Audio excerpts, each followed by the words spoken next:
Hi guys, good morning and welcome to my vlog. Welcome to my vlog. Hindi natin artean yung mga boses natin. Para against the light. Dahil sa ilaw. So yun na guys, share ko lang ang aga nito. Kagigising ko lang kasi naghatid ako sa school kanina dahil kinausap ko yung teacher ng anak ko. Wait lang. Dahil kinausap ko yung teacher ng anak ko dahil promoted siya ng grade 5 at siya ay mag-grade 6 na. And ayun, okay naman. So, babalik ako bukas for other agreement kasi may nag-uusapan kami. And ayun guys, nag-check ako sa ating page which is yung mga na-upload ko before na videos na ang dami nakaka-relate. Natutuwa ako kasi nung check, araw-araw ako nag-check and may ako nag-check. Alam niyo yan guys, yung mga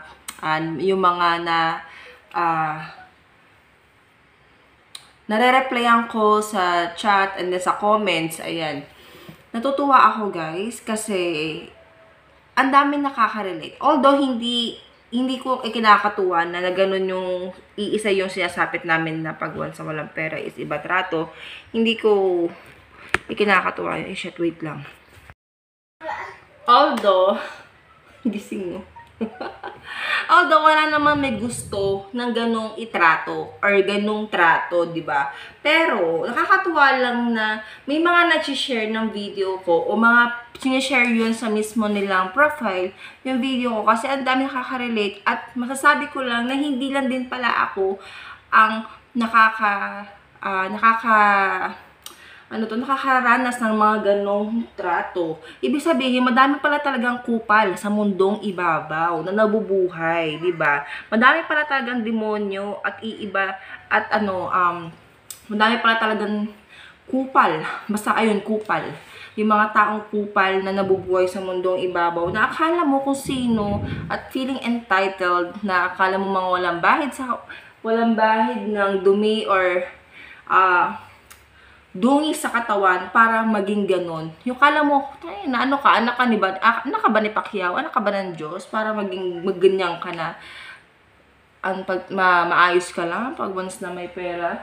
Pero pag wala ng pera yung tao, iba yung trato mo. Madami pala talagang ganon, no? Which is hindi lang nangyayari sa akin.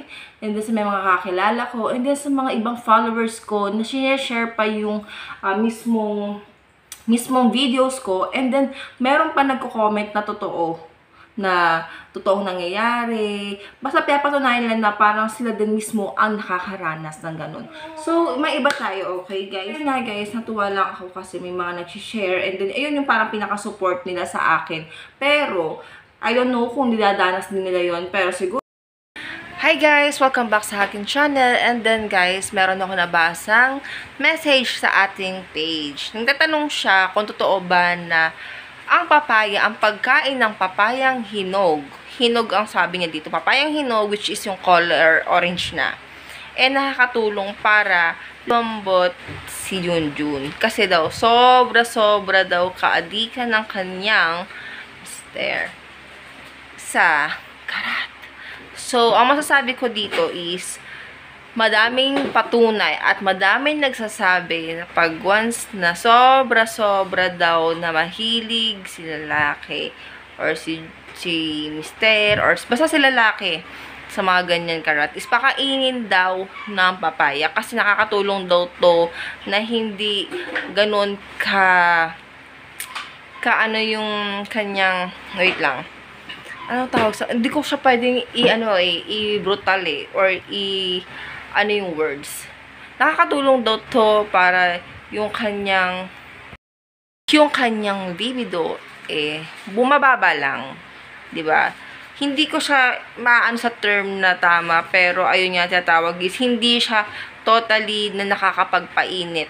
Nalilesen, gano'n na lang. Nalilesen yung pagpapainit. Yung pagiging kanya agresibo. Okay?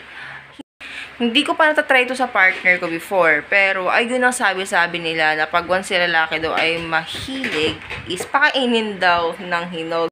Pakainin nga daw ng hinog na papaya and nakakatulong daw to para malesen ng kanya pagiging agresibo. So, ayun na guys, kung may iba pa kayong katanungan, mag-message